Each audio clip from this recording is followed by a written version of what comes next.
Imagine, if you will, a world where you could say anything, absolutely anything, and never get into trouble for it.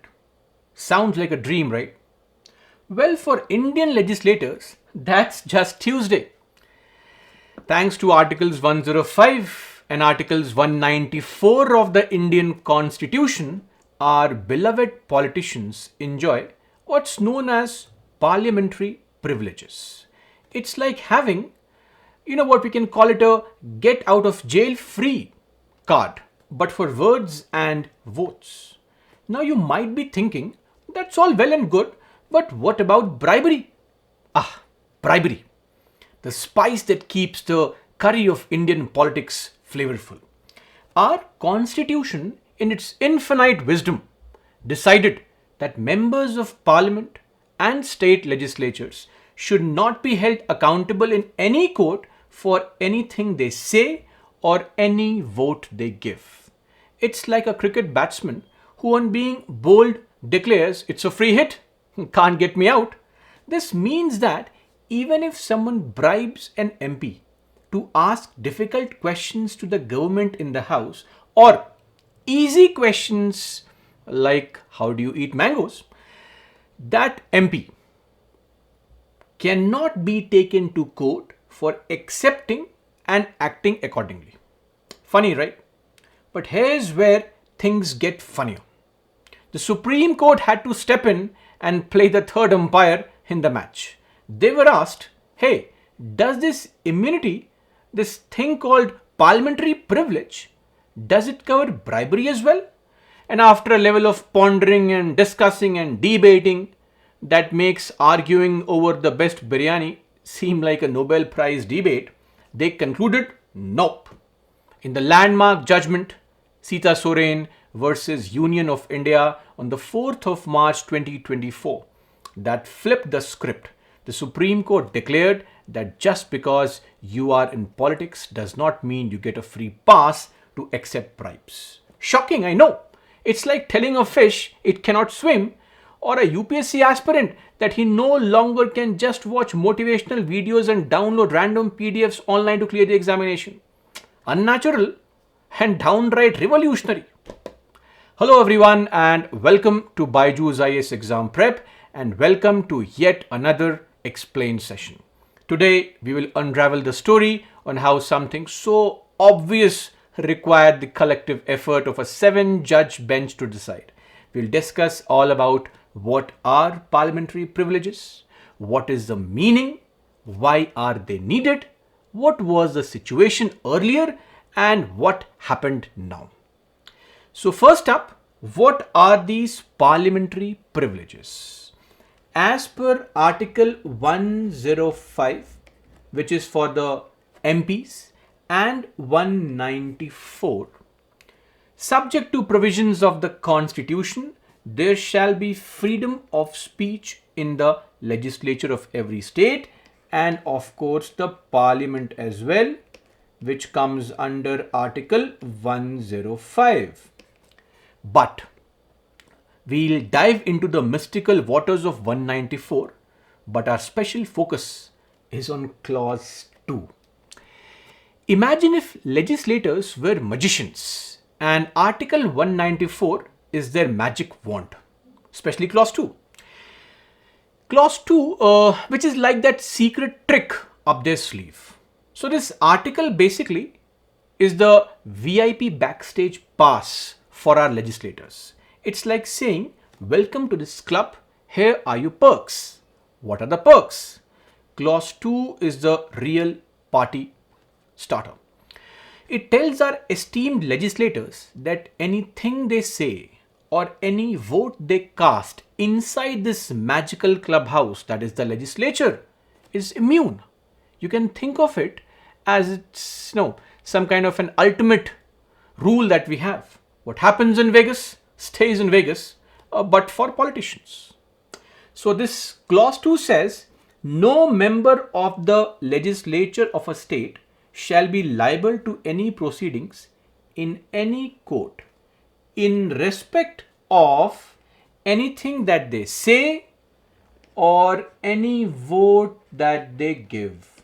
So it covers speech and vote, meaning you cannot hold an MP, an MLA, an MLC liable in court for any activity, any action within the confines of the legislative building.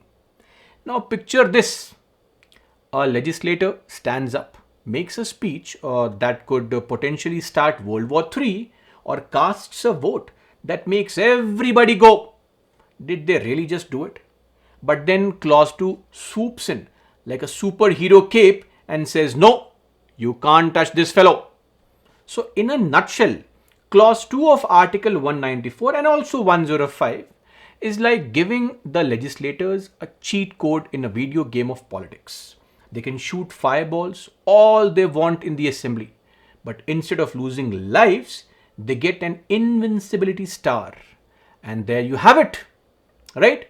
The slightly absurd, somewhat magical realm of Article 194, making legislative sessions more untouchable than a complaint box in a Sarkari daftar.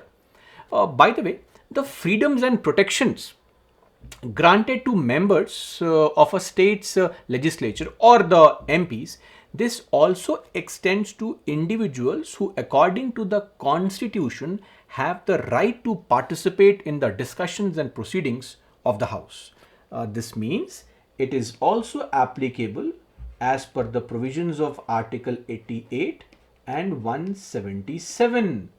I hope you know that these two articles basically give the ministers as well as the Attorney General, Article 88, and ministers as well as the Advocate General under Article 177. These people have the right to sit, speak and take part in the proceedings of the House, and these people also have the same parliamentary privilege. It's mentioned in the 4th clause of the same provision, the same article. So this is what is parliamentary privilege. Now, just to clarify on a small point here, the word or the phrase in respect of. Now, what does this phrase mean? See, this means something relating to. This could mean concerning. This could also mean having a nexus, having a link. So this means relating to, concerning, in connection with, having a nexus with anything said or any vote given by an MP in the parliament. Now it's very important to understand this phrase in respect of, because the privilege that you see, the immunity that you witness is for actions that relate to their legislative functions, right?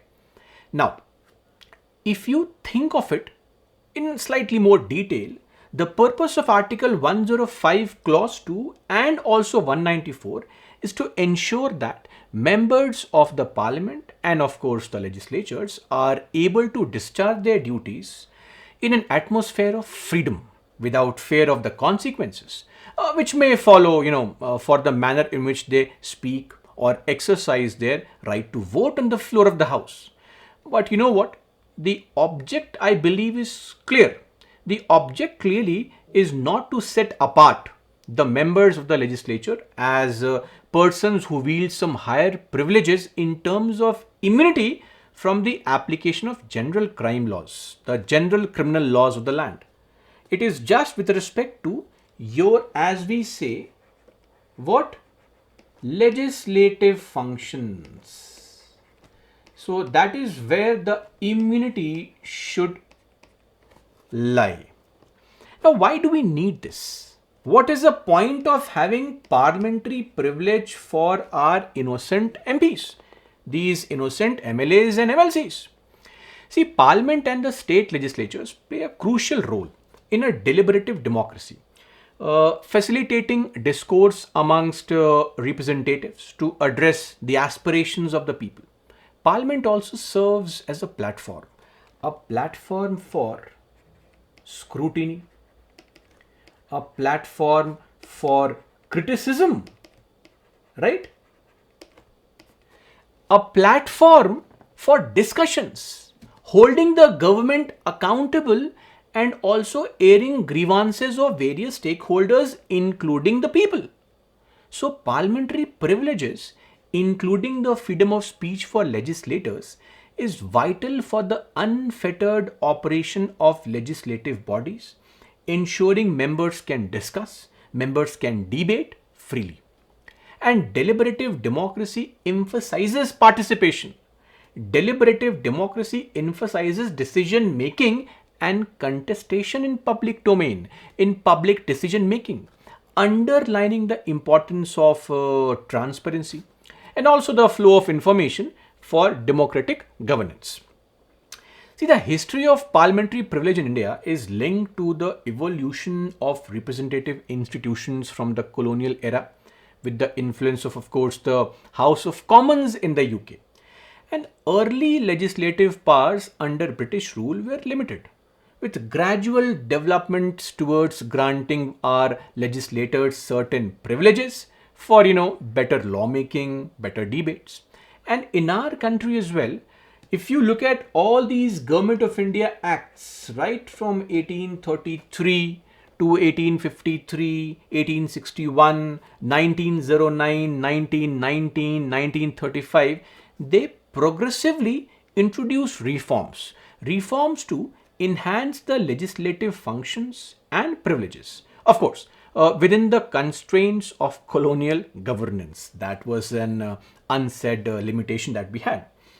Now, despite these colonial restrictions, Indian legislators pushed for privileges similar to those of the House of Commons, aiming to enhance the legislative effectiveness, the legislative independence. And let's not forget, the demand for parliamentary privileges was not for some blanket immunity from all laws, but it was tied to the effective discharge of the legislative functions. I think this is a very crucial element that we need to remember, that the privileges, these benefits, these immunities given to our MPs, MLAs, MLCs relates to the performance of their legislative functions. It in no way should mean that these are some superior beings who are free, immune from any wrongdoing. That is clearly not the case. And the Constituent Assembly's deliberations on the parliamentary privileges were also informed by the colonial experiences with a very clear intention, a very, very clear intent to modernize India through a parliamentary form of democracy, which ensures what? A balance. Which ensures a balance between privilege and responsibility. Now, what has been the purpose of these privileges? See, again, as I would repeat, the essence of privilege is to ensure what? To ensure dignity. The essence of privilege is what? To ensure independence, to ensure effective functioning of legislative bodies, allowing members to discharge their functions efficiently while remaining accountable to the constitution, accountable to the judiciary, right? Accountable to any limitation that exists. So Article 105 and its counterpart 194, they outline these powers, these privileges and immunities of the parliament, its members, and of course committees and respectively the state legislatures. These articles ensure freedom of speech within the legislative bodies, as I would again say, subject to the constitutional limitations, right? See, MPs are protected from any legal proceedings for anything said or any vote given within the parliament or its committees, extending these immunities to also publication of parliamentary proceedings. And the constitution allows parliament to define its privilege through laws. Now, until such laws are enacted, the privileges will be those held by House and its members immediately before the 44th Amendment Act of 1978, which is basically a reference to the benefits, the privileges enjoyed by the House of Commons. Okay.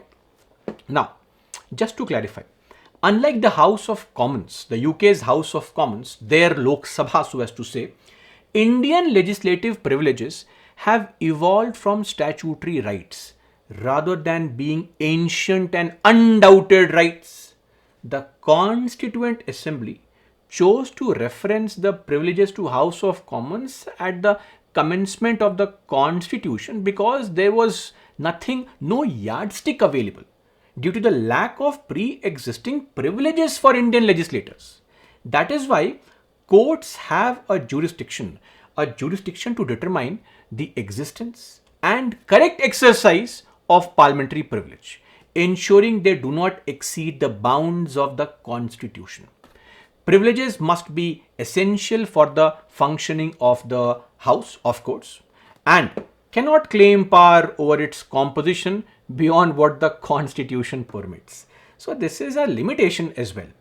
And then there's a very interesting idea, and this is something that is not just in India. In different forms, it exists world over, as I will explain shortly. This is what is called necessity test. So what exactly is this? See, privileges claimed by individual members must be necessary for the collective functioning of the House. This relationship is very important. This relationship underscores that privileges serve to facilitate legislative functions rather than granting members some special status beyond their legislative role, right? So I'll repeat once again. The privileges that are being claimed by any legislator must be necessary for the functioning of the House. So simply put, test to scrutinize the exercise of privilege is whether they are necessary to safeguard the integrity of the legislative functions or not. Simple. So these privileges eventually are intended to enable our legislators to perform their duties without any hindrance, but they do not exempt them from obligations of society, or also the application of ordinary laws. So the point remains that these privileges are only attached to the performance of their functions in the Parliament, that is the legislative functions. And legislators, like all citizens, are subject to the laws of the land, right? And privileges do not grant any kind of immunity for from criminal prosecution, right? Or for activities which are completely unrelated to the legislative functions. Anyway, let's now come to the original story. So how did this story start? This story starts in the 1990s, right? In 1991, the Lok Sabha elections were held under the shadows of course, the Rajiv Gandhi assassination. Having lost power in 1989 under several charges, particularly the Bofors allegation, the Congress scraped through in 1991 by emerging as the single largest party. Those were the good old days of Congress. Congress obtained 232 seats out of the 487 it contested, falling well short of the majority mark, of course. And enter P.V. Narasimha Rao, the now Bharat Ratna, the unsuspecting side character who suddenly becomes the protagonist, becoming the Prime Minister in a plot twist nobody saw coming. And Rao's time was a roller coaster designed by a committee that could not agree on anything. Thrilling economic liberalization moves on one side, and on the other, the rapidly changing political front, with a Ram Janmabhoomi movement led by the BJP and the demolition of the Babri Masjid on the 6th of December 1992. See, 2 years down the line, 1993, and these two monumental issues, they would form the basis of a no confidence motion against the Council of Ministers under P.V. Narasimha Rao. No confidence motion, as I'm sure you're aware, is under rule number 198 of the Lok Sabha rules, and this motion can be raised only in the Lok Sabha. Now, this motion was introduced on the 26th of July 1993, the monsoon session, by CPIM's Ajay Mukhopadhyay, accusing the government of everything, I mean, short of maybe causing common cold. The accusations were a buffet of grievances from economic sellouts to communal tensions and also social injustice. I mean, the reasons were, number one, government's pursuance of anti-people economic policies. And the allegation was that the government had totally surrendered itself to the likes of IMF, World Bank. And what has been the result? The result is that it has caused growing unemployment, price rise, abandonment of self-reliance. It has adversely affected Indian industry. It has adversely affected the interest of farmers. You got to play the farmer card, right? Then it's the compromising attitude to the communal forces, resulting in the failure to tackle the threat to the secular basis of the constitution arising out of the Ayodhya dispute.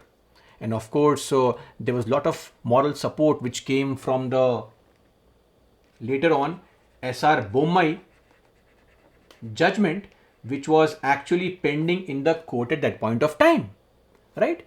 So, beyond this, there was also this allegation that the government had failed to bring to the books those responsible for the demolition of the mosque structure at Ayodhya, and of course, complete failure to implement social justice.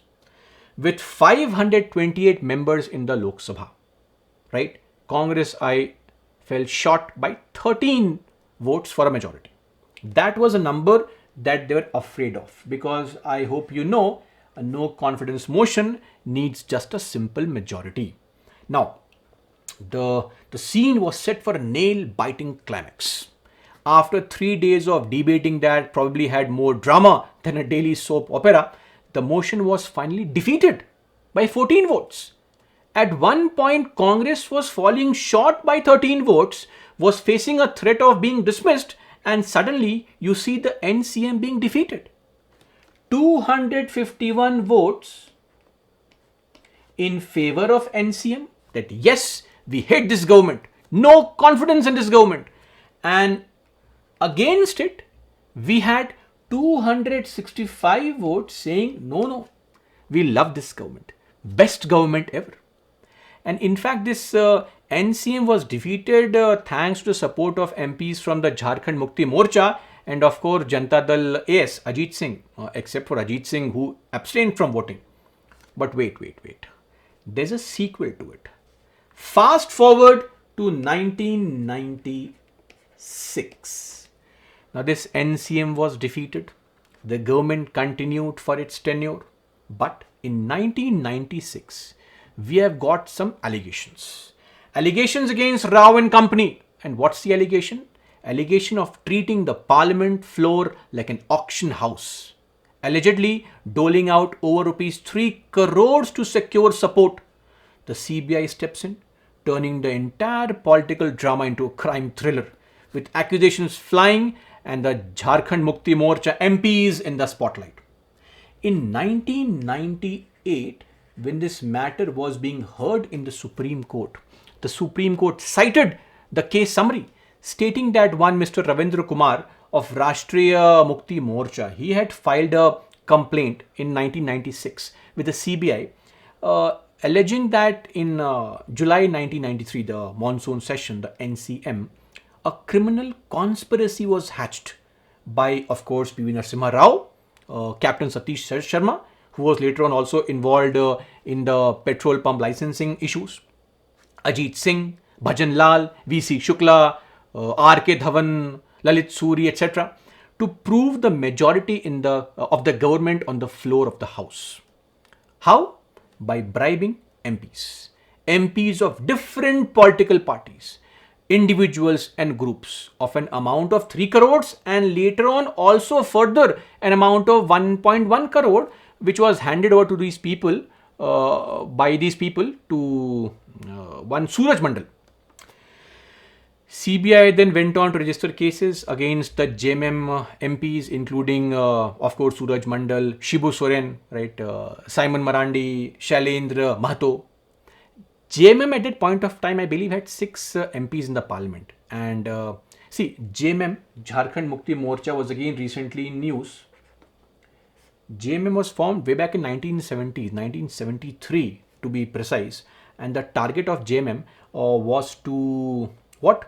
Was to get a separate state of Jharkhand, which it of course achieved in the year 2000. Shibu Soren in fact also became the chief minister of Jharkhand, the third CM.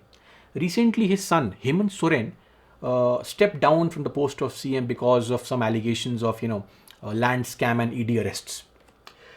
Anyway, so the judgment actually did quote these CBI investigations, which said that the JMM leaders accepted illegal gratification to vote against the motion, and this vote buying saga was the reason Rao's government did not have to pack its bags. It was this bribing of the MPs that saved the government in 1993. And in comes the Narasimha Rao judgment. A 5-judge bench with a 3-2 majority laid down the law. What's the question? The question is that when MPs are being bribed to vote in a particular direction, should that bribing also be offered protection under the so-called parliamentary privilege, legislative privilege? And the Supreme Court said MPs had to be able to ramble on in the parliament without the jitters of being dragged to the court. Voting, whether you shout it out, play some charades, hit a button on the gadget, it's just like talking, It gets a VIP pass under the constitution just as the words spilling out of their mouths. In fact, no member is answerable in a court of law or any tribunal for what he has said in the parliament. And this immunity will also extend to those who had taken a bribe to cast a vote. So if you take a bribe and then cast a vote, this immunity will extend to you as well. This is something which, as citizens, we find highly hilarious yet entertaining, also slightly surprising. But anyway, Justice Bharuch, he said that we totally understand the gravity of the allegation. If true, the accused swapped their sacred duty for cold hard cash and letting a government hang by a thread. But believe it or not, constitutions got their back. No questions asked. So they might have filled their pockets with bribes, but they still get the constitution's warm, loving and caring hug of parliamentary privilege. Let's not let our outrage, our anger squeeze the constitution into a corner, messing with the MP's divine right to shake up the parliament. The Supreme Court's bench was like a thali of opinions though on whether MPs were untouchable for these parliamentary mischiefs related to bribery or not. Justice Bharuch, he served us all about MPs having a shield for anything they blurted out or how they flipped their vote, whether it was through bribery or not, it does not matter. Right? In fact, he suggested that this shield of immunity was there to ensure that MPs could dive into debates without fear. And interestingly, wait.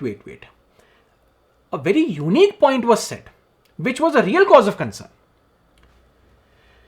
If you take a bribe and you vote in a particular direction, you are immune from court proceedings. But if you take a bribe and don't vote, you abstain from voting, you are not offered any immunity, any privilege, any protection, because this shield did not extend to Ajit Singh. Ajit Singh, who chose to abstain from voting. Why?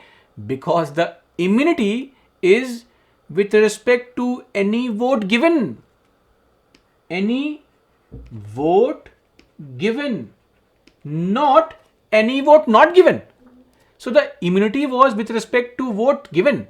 So if you abstain, you are no longer protected. A court case can be filed against you. Then you had Justice Agarwal, who tossed in a curveballs, arguing that MPs should not glide through accusations like bribery, as it is muddied or it has muddied the sacred ground of parliamentary democracy and the rule of law. Right? Anyway, the larger judgment, the 3:2 verdict, came out very clearly that the ones who take bribes and vote, immune, don't worry. But just to clarify, the court said that, see, both bribe givers and bribe takers, they could still be proceeded against by the parliament for the breach of privilege. It is just that our hands, the court's hands are tied. It does not mean that the parliament cannot punish them. You can punish them. We cannot. So the limitation was on courts, not on the house. House could punish them. In fact, if you delve a bit deeper, there was also this case called the Raja Rampal case. This Raja Rampal case of the year 2007. Now, in this case, Supreme Court has said that what is declared by Article 105 Clause 2 as immune from liability to any proceedings in any court is not any or every act of the legislative body or the members, but only those matters. Which matters? In respect of anything said or any vote given. Meaning, Article 105 cannot be construed so broadly as to amount to the proposition that the actions of Parliament, except when they are translated into law, they cannot be questioned in the court. There is no blanket immunity. We have to understand that this blanket immunity does not exist. We'll always remember the necessity test. Meaning, were these functions that I was performing a part of my legislative functions? If yes, no questions asked. So now what has happened currently? Why is this story back in news again? So this story is back in news because of the judgment, but the story is almost 12 years old. Back in the year 2012, one more Jharkhand Mukti Morcha MLA, Sita Soren. She is a daughter-in-law of Shibu Soren, right? And she was accused of having accepted a bribe to vote for an independent candidate in the 2012 Rajya Sabha elections. So I hope you are aware, as per Article 80 of the Indian Constitution, the MPs in the Rajya Sabha are elected by the elected MLAs of the state. And she was offered and she accepted bribe for voting in favor of an independent candidate. But she did not vote in favor of the candidate. She voted in favor of her party, the party's candidate. In fact, she also spent around 8 months in jail and is out on bail now. So Sita Soren actually had moved to the Jharkhand High Court for quashing the charge sheet and a criminal case against her. Why? The provisions of Article 194, the Narasimha Rao judgment, High Court declined to do so. Now, the point being raised here was what? The point being raised here was very simple. The question being raised was that this voting that she has done is not offered any protection under Article 194 because this voting is outside the floor of the House. She then approached the Supreme Court. She went to Supreme Court in the year 2014 in front of a 2-judge bench. Now this 2-judge bench opined that since this issue was very substantial and of general public importance, it should be placed before a larger bench of 3 judges. That's the case. Then finally, the matter went to a larger bench 2019.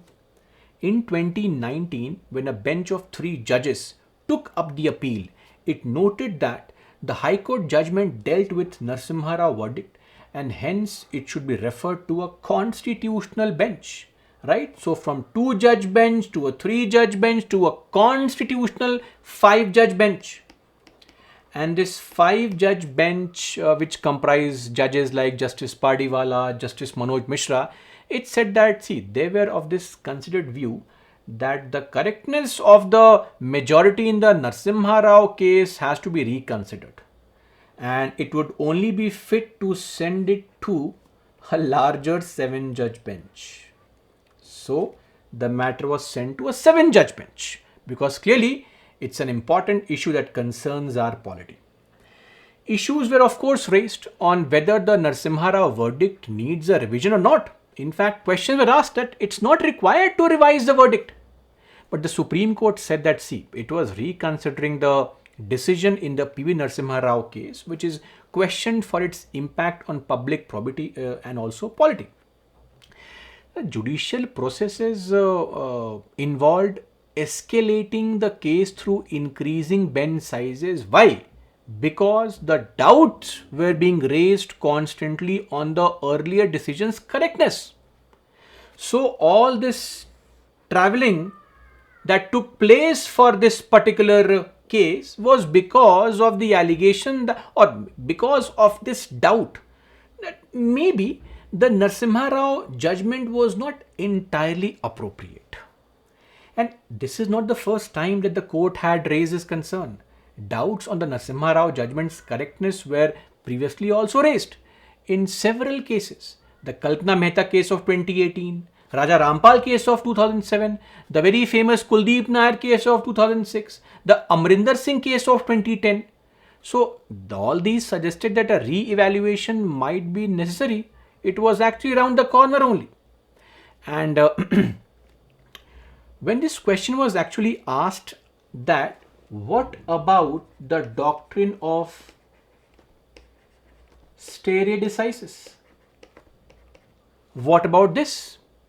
The Supreme Court acknowledged that the doctrine of stare decisis does exist, but it also emphasized its ability to revisit decisions to ensure justice and also development of law.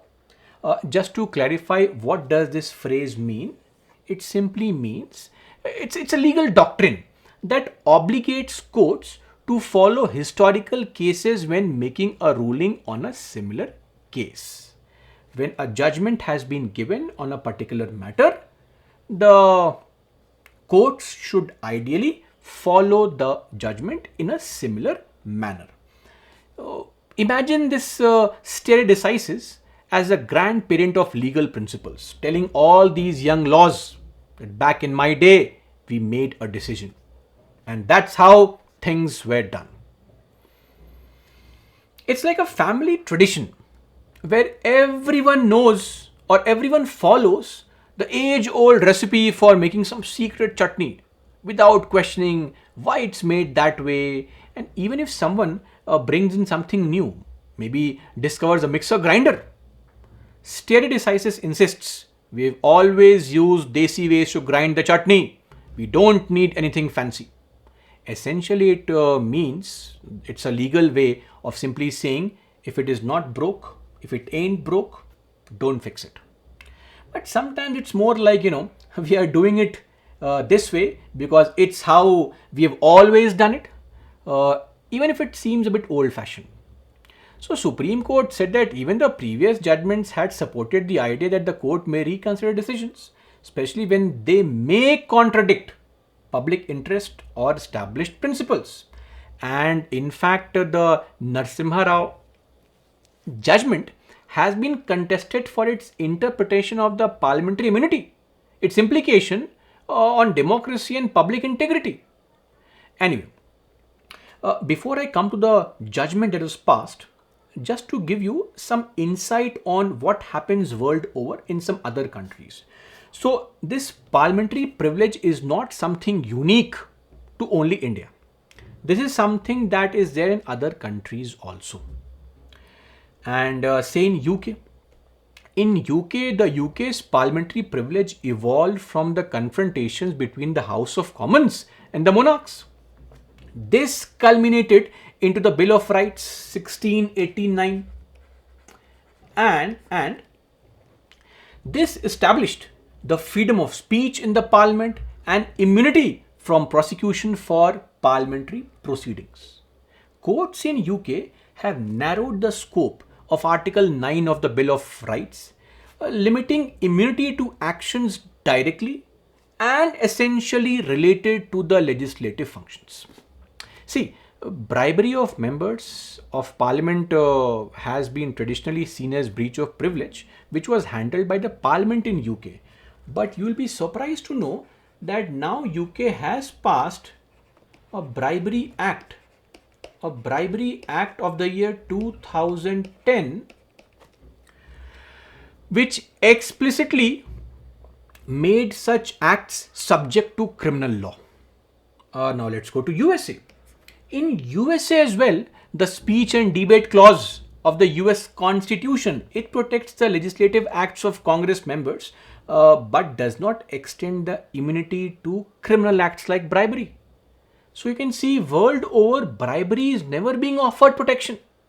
The US Supreme Court has clarified that while legislators act or legislative acts, they are protected, other actions including bribery, they are not immune from prosecution. The courts have maintained a very clear distinction between legislative activities and actions that are prosecutable under general criminal laws. You look at Canada. The Canadian courts have applied what we also follow, the necessity test for these privileges. And what is that? Focusing on whether the privilege claimed is essential for the functioning of the legislature or not. Bribery to influence legislative decisions is not covered by this privilege.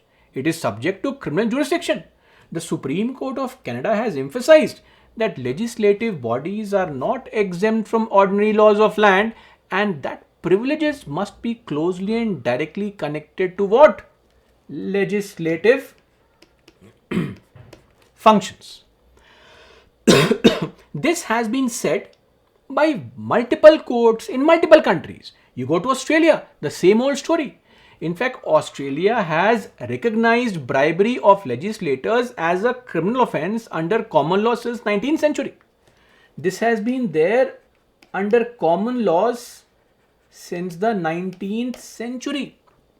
Courts have consistently rejected distinction between bribes for actions inside versus outside the parliament.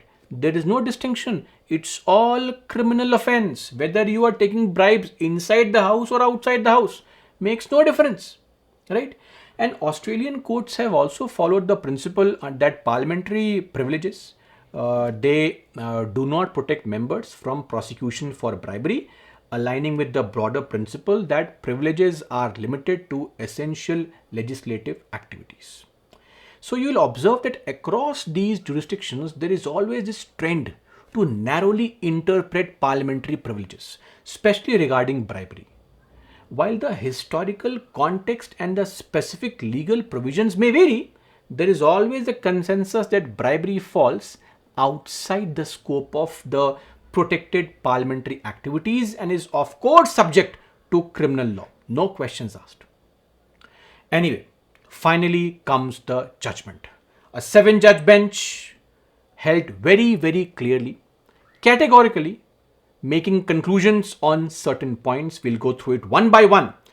The first issue being raised, in fact, this issue was raised earlier by the former Attorney General, that Rajya Sabha elections, firstly, they are not covered under Article 194. Why? Because voting in the Rajya Sabha election, it is not a part of your legislative function. Supreme Court said, no. Wait. Voting in Rajya Sabha is a part of your legislative function. And some very beautiful observation was made by Supreme Court. Supreme Court said, Article 80, this outlines the composition and the election process for the Rajya Sabha members, right?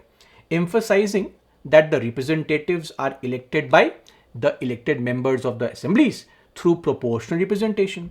This process is integral to the role and the responsibility of the MLA. It's a part and parcel, it's a constitutional obligation on the MLA. How can we differentiate it? How can we say that this is not a part of your legislative function? Article 194 shields legislative assembly members from legal proceedings concerning anything said or any vote cast within the legislature or the committees. The distinction between legislature and the house of legislature suggests a broad interpretation, right?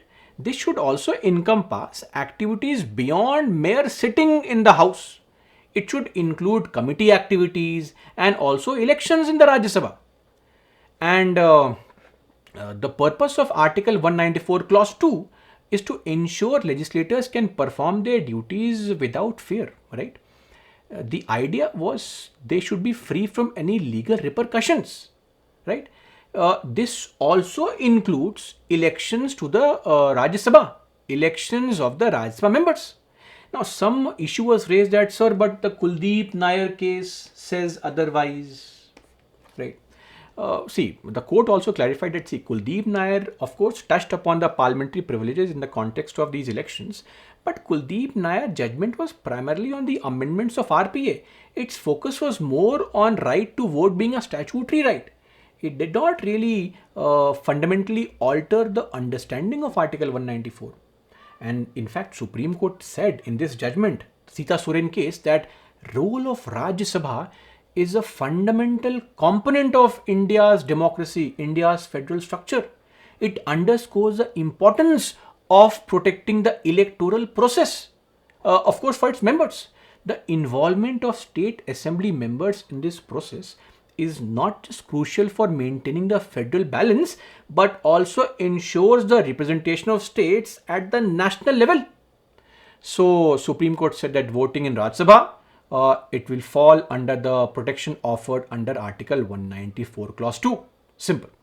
Second, on the question that Supreme Court should not review such decisions of the Narasimha Rao, the court said, the doctrine of stare decisis, of course, is not rigid. The doctrine emphasizes adhering to previous court decisions, is not rigid. In significant matters like the one being discussed, a larger bench can always reconsider past judgment, especially when public interest, integrity of democracy, etc. are at stake. Number 3. In India, the parliamentary privileges are not inherited from some ancient customs like, say, in UK, but they are derived from statutory privileges during the colonial era, which transitioned to constitutional privilege after independence. This means what?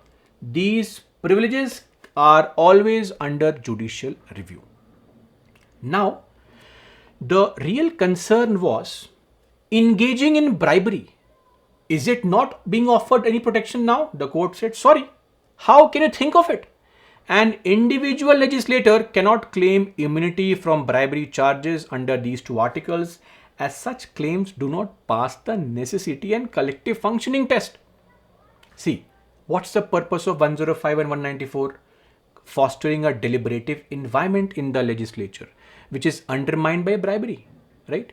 Engaging in bribery is not protected under these articles since it does not constitute an essential legislative function. In fact, such activities degrade public trust, degrading public trust and integrity in public life.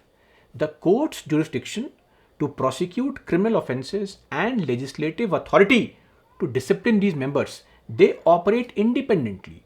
I'm sure the House would love to punish those members, but the court also reserves the full right to initiate criminal case against those who take bribes. This was the real catch.